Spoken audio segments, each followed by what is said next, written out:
But wait, there's more. We have another former FCC chairman with us, our own board chairman, Dick Wiley.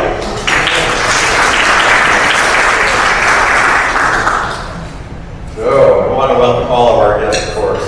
Before I introduce Commissioner Starks, I'd like to extend a special thank you to our sponsors. I have to say, this has been another very challenging year for the Media Institute. But we're extremely grateful to you, our luncheon sponsors, for your outstanding support this year. Last December, we thought there was a good chance we could be back in person for most of 2022, but that didn't happen until about halfway through the season.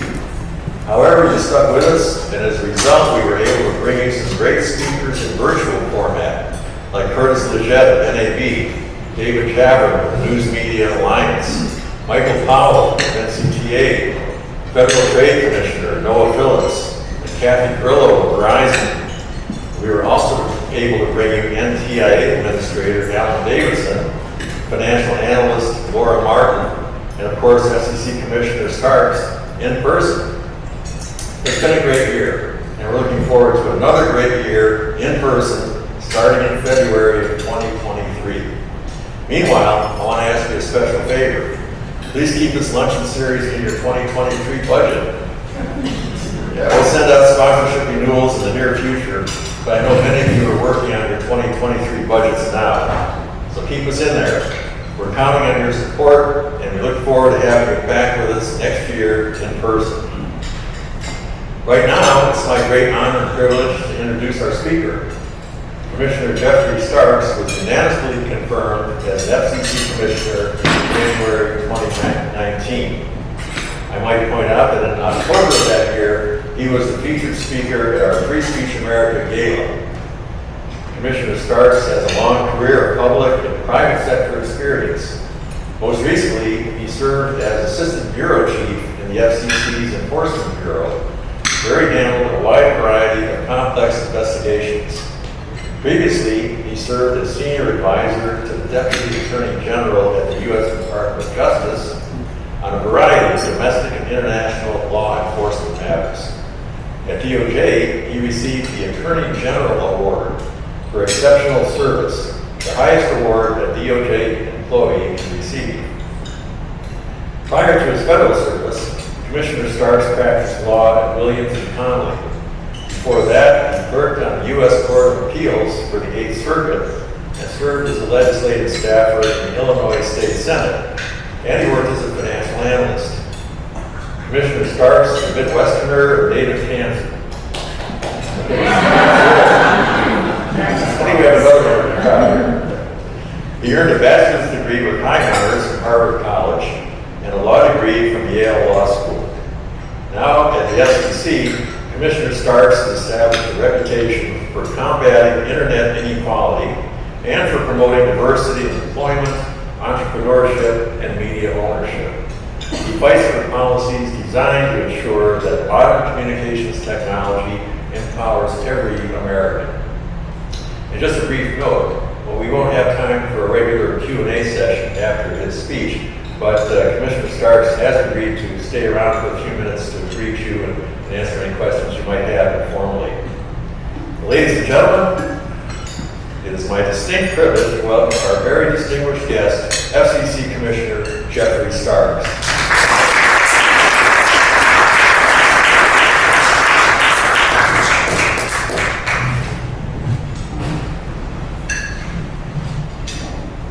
Well, thank you, Rick.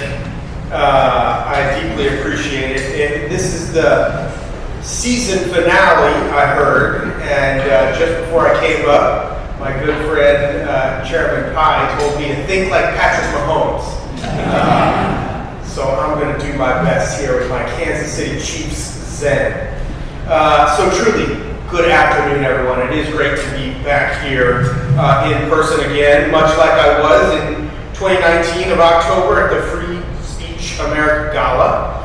Of course, I also had the privilege of addressing the Media Institute in May of 2021, when we were all virtually and still remote. So I must say it is a great pleasure to be able to look so many friends and colleagues in their faces, in their eyeballs here today. And thank you, of course, for coming out even in inclement weather. So one of my favorite things about being a commissioner is seeing innovation. At the FCC, we regulate some of the oldest telecommunications companies alongside new entrants. Full stop. And I've seen entities that fall, of course, into each of those categories for new ways to use technology that connects us all. Today, I want to offer thoughts on about one of our oldest services, and one that I will expect will continue to play an exciting role in our dynamic media ecosystem, and that is broadcast television. We're at an unprecedented moment of competition in the media industry. Putting on my TV viewer hat for just a moment, the competition, I think, is truly great right here. American consumers are in the driver's seat. We have more options of what to watch, when to watch it, and how to watch it than virtually ever before. And all of you know that because, of course, you're viewers too. But you're also, many of you, competitors in this industry. And to speak plainly, that competition means challenge. How to win those eyeballs, how to attract new viewers in the face of new technology, growing competition. Legacy businesses must innovate. They must make a better product to potentially win back those viewers that they've lost, earn new ones, all the while not losing their own identity that makes them special. The one thing that keeps certain viewers tuning in every night. But if there's one thing that I know, it's that the broadcast industry sees opportunity.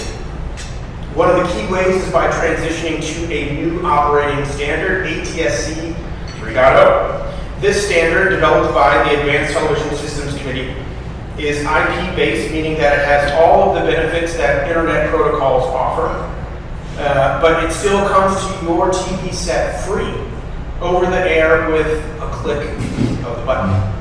You don't need a high-speed internet connection. The gating item for many of the streaming services that some of us enjoy, and in a fully transitioned future, if you can receive a broadcast television signal, as 97% of Americans do, you will be able to receive the benefits of ATSC 3.0. Having the TV broadcast industry use the same language as the internet means that the public airwaves can be another form of distribution for the content that you find on the internet or on streaming media, in addition to what we think of as traditional broadcast content. I'm truly excited for the potential benefits of this. More free content over the air, the opportunity for greater diversity of programming that represents broadcasters' communities with the high video and audio quality that you're accustomed to for streaming. But for free, for everyone, the possibility of hyper-local content, which could be used to enhance emergency alerting capability. But I also know that with this type of innovation, this comes new use cases, also new challenges. Here it means that broadcasters will have access to large amounts of data, consumer data, for the very first time. My job, certainly as an FCC commissioner, is to support innovation in many ways, not to slow it down. That means we need to be on the lookout here for how we're going to build in privacy protections and measures to this new technology while it is still in the process of developing. We know a lot more about personal data collection and use now than we did versus tech companies that first started collecting reams of data over 20 years ago. Broadcasters, I believe, have the unique opportunity to live up to their reputation as trusted members of their communities and be good actors from the start. I certainly call on them to do so. So let's talk about the new frontier for broadcasting. How did we get here? Nearly 5 years ago, the FCC authorized broadcasters to voluntarily transition to ATSC 3.0. And in that time, they have made what I believe is remarkable progress. Today, ATSC 3.0 has been commercially deployed in over 50 markets. Over 60 million households now have access to at least one of these next generation signals.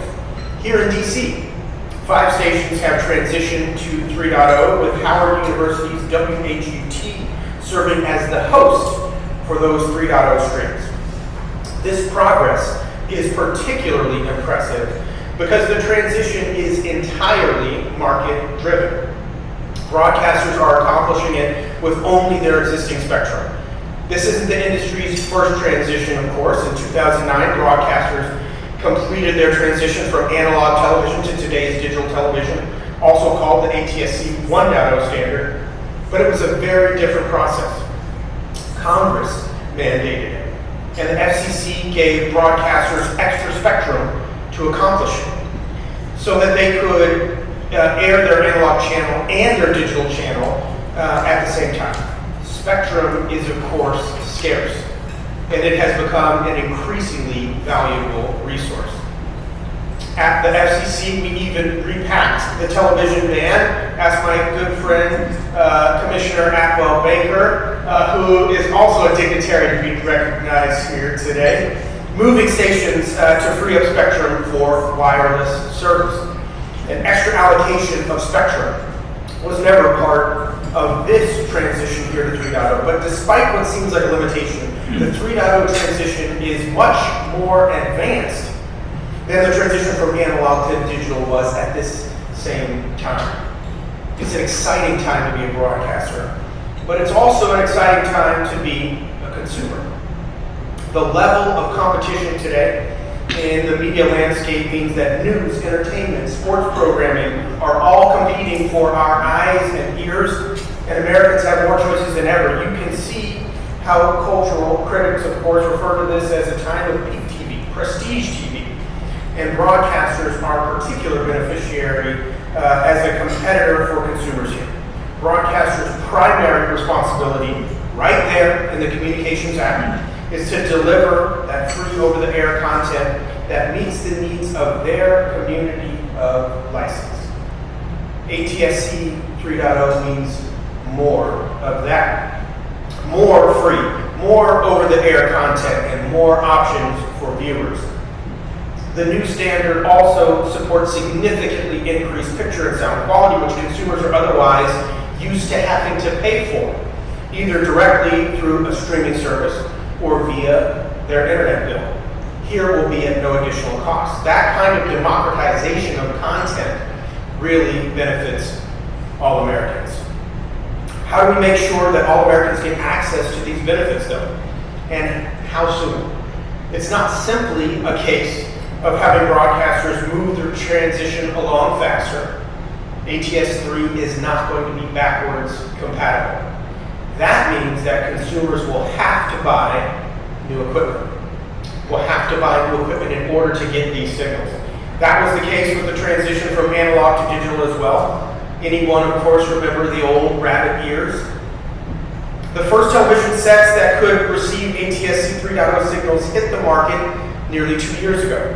But soon consumers will have over 120 sets from 4 different manufacturers to choose from at a variety of price points, with more on the way. It's good to see competition and choice in the consumer electronics side of this transition, but many Americans can't or won't be able to just go out and buy a new TV.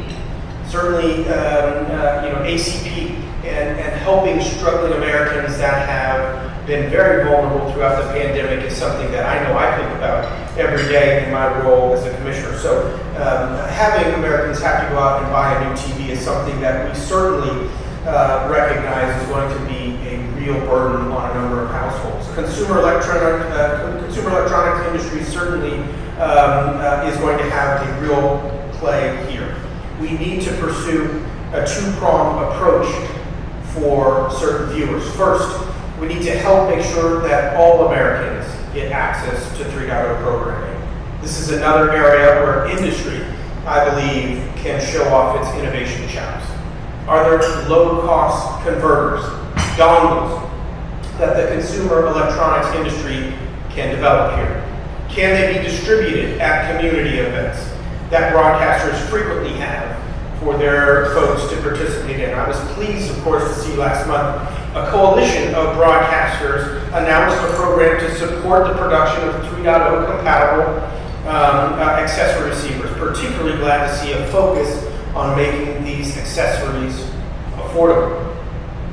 This is more proof of how industry has managed the transition thus far, certainly without the level of government involvement characteristic of the digital transition, which is to be applauded in many ways, but I can't help but overcome my job title here. Is there an effort for the FCC to lead here, to help along with, as we did in developing that congressionally mandated digital transformation? Is there an equipment subsidy program, or using our role as a regulator of television equipment? I would really urge us to get creative here. I would love to continue to hear from industry about their innovative ideas. Second, we need to ensure the continuation of current service until access to 3.0 is widespread. And that means until a critical mass of Americans have 3.0 compatible devices, broadcasters must continue to provide programming that viewers expect to be on 1.0. And to be clear, they're obligated to do so under our rules. Broadcasters offer an essential service for Americans, and they must continue to do so. This means that broadcasters should be widely and highly motivated to promote adoption of 3.0 equipment. And with these incentives aligned, I hope Americans can soon begin to receive these benefits in the very near future. Let me talk a moment about what I think are the real advancements of ATSC 3.0.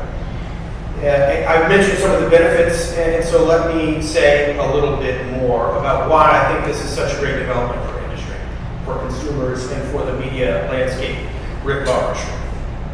Not only does 3.0 offer high-quality picture and audio, but broadcasters will be able to provide more of that high-quality content.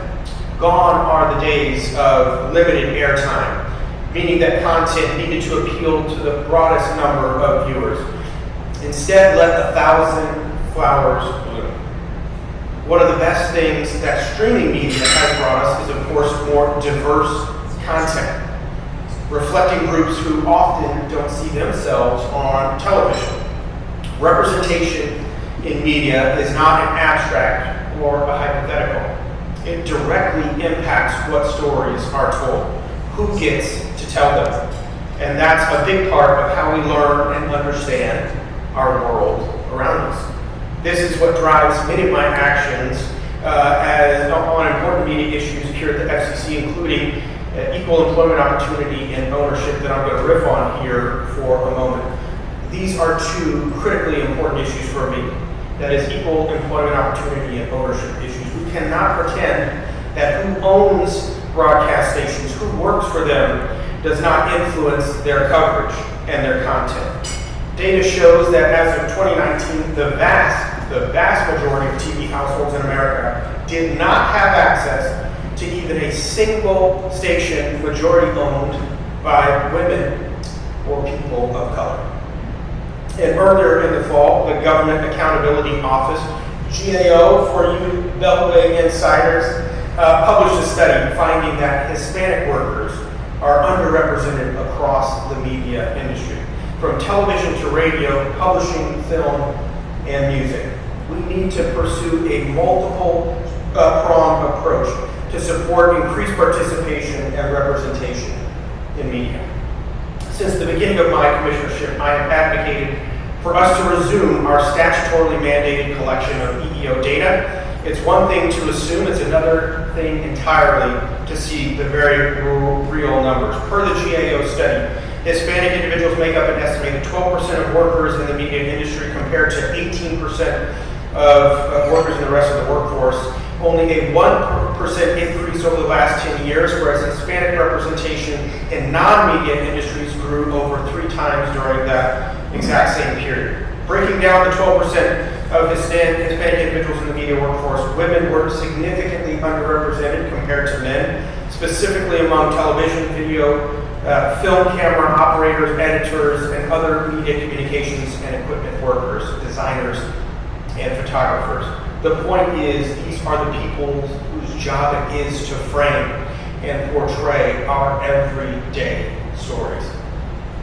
Important to note as well that the GAO study looked at the media industry more broadly than the FCC's ambit reaches. And so these numbers reflect representation of Hispanic individuals, again, working in film, radio, television, cable, as well as subscription services, internet publishing as well. Knowing the numbers specific to the areas of the FCC's jurisdiction across minority groups, as I have specifically advocated for, would help ground us to better understand the landscape of the media workforce. When a station's workforce reflects the community it serves, its programming may be more representative as well.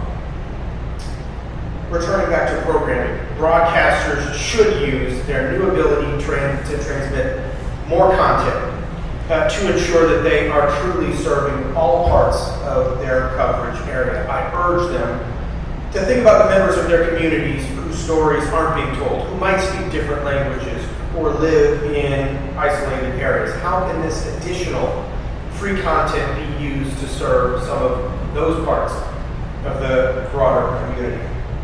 The fact that broadcasters can offer additional programming is a benefit in and of itself. Under 3.0's IP-based system, broadcasters can transmit more in their 6 megahertz channel, including more programming and new features. This is a great example of how to use spectrum efficiently, something that I talk about across the telecommunications ecosystem, truly.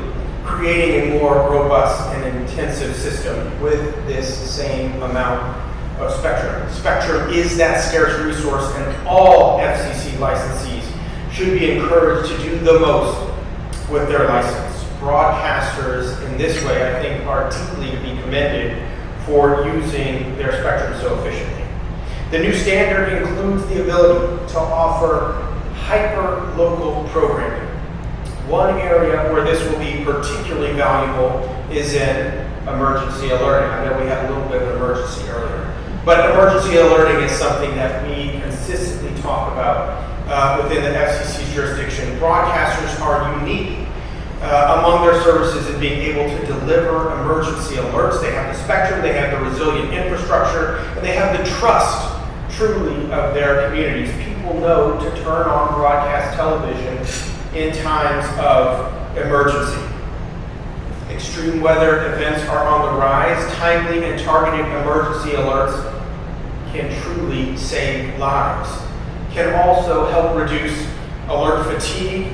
I'm interested to see how 3.0's other capabilities can make emergency alerting more powerful, including using interactive capabilities. Can broadcasters deliver more information to those who need it, like evacuation routes, flooding maps?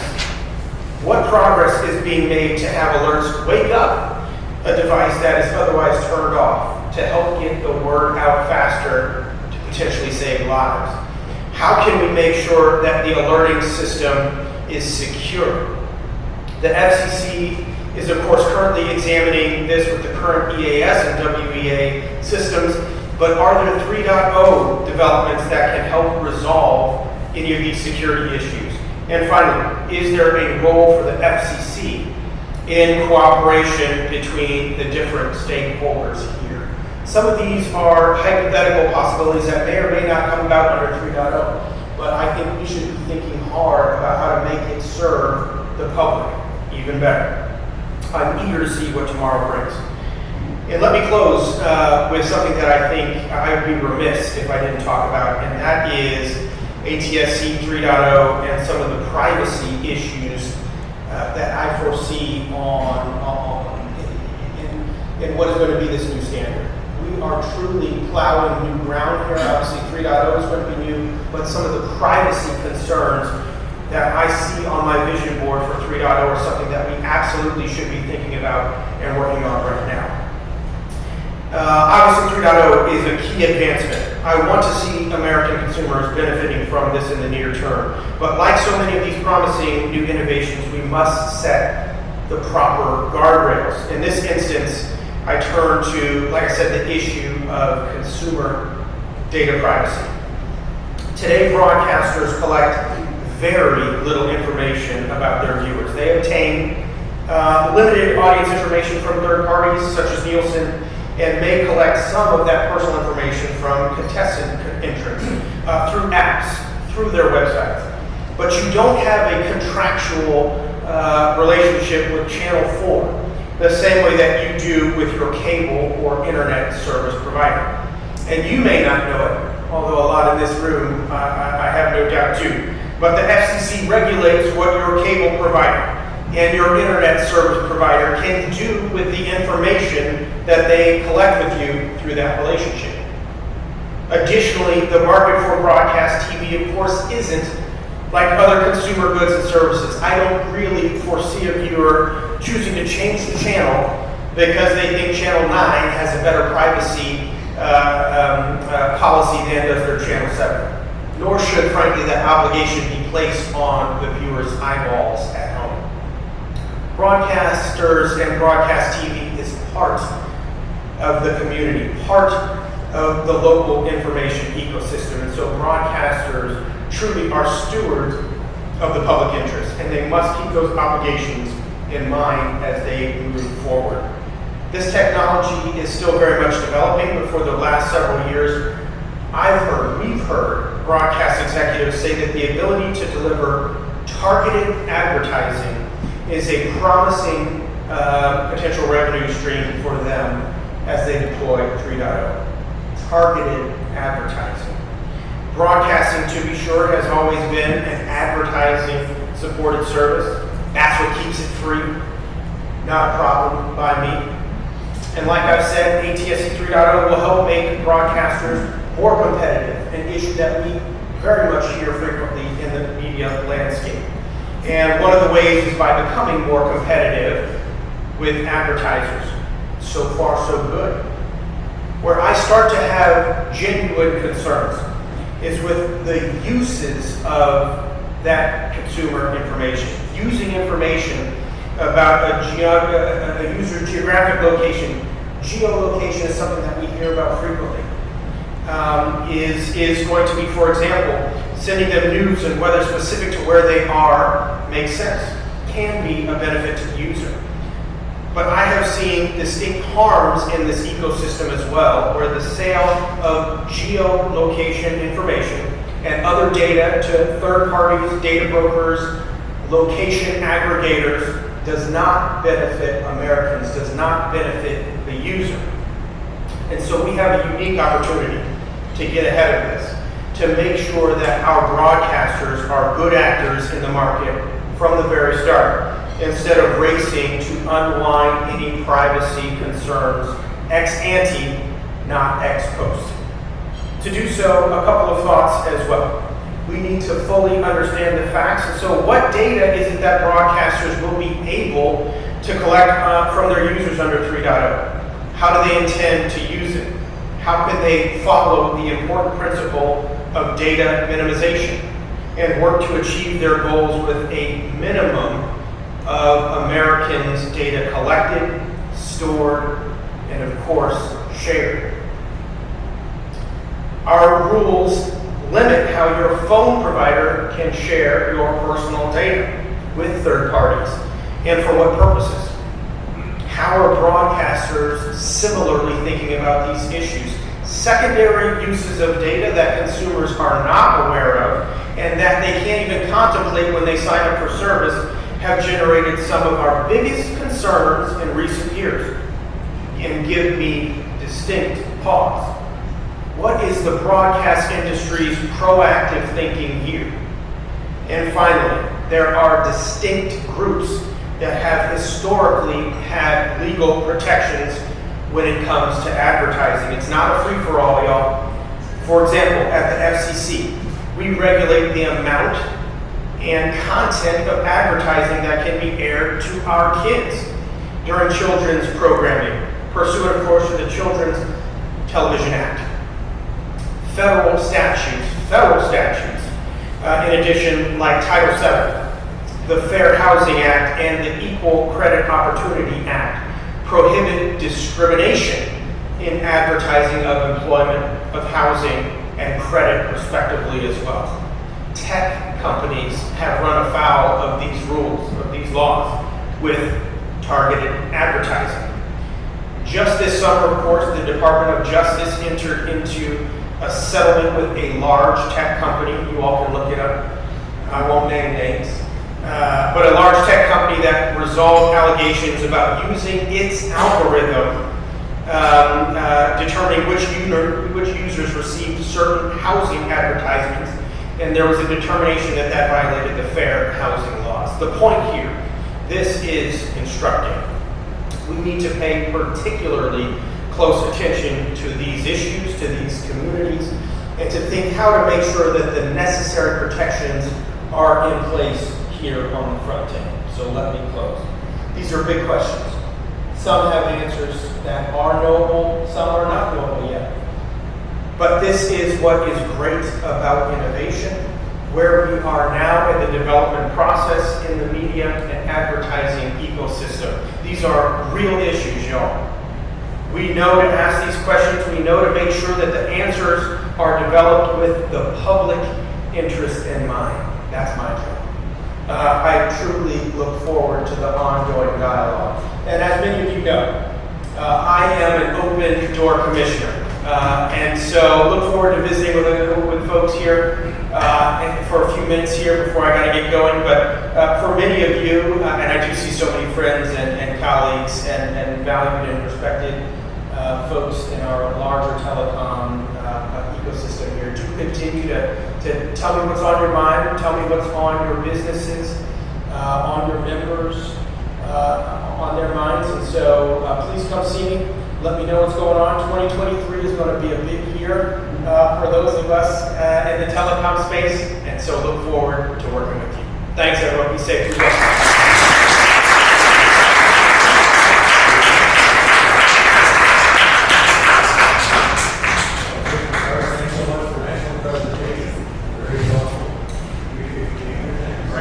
Another round of applause for our